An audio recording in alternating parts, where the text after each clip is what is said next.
think about the IT sector, we often think about software development, but actually what we need are good communication skills.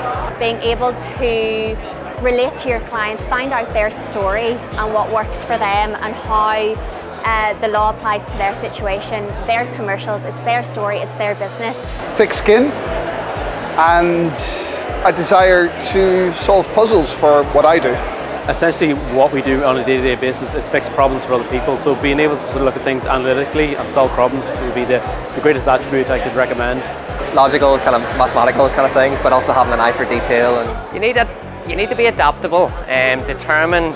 Obviously you need to have an interest in IT. Good customer or I suppose people skills are needed as well, no matter what sort of area of technology you're in, but I suppose it's having a passion for technology and wanting to have a long and successful career in it. Curiosity as well, I always think is pretty useful.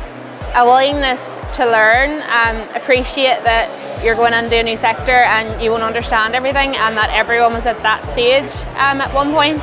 For example, being a team worker or a quick thinker, for example, there's a lot of skills I'd say. I don't think there isn't any skill that wouldn't be useful in the IT sector. Knowing your own skill set. I mean, I'm a prime example of somebody who has no technical background whatsoever, but I've kind of come into the tech sector knowing what makes me me and being able to say I can bring this to the table to help the conversations continue forward.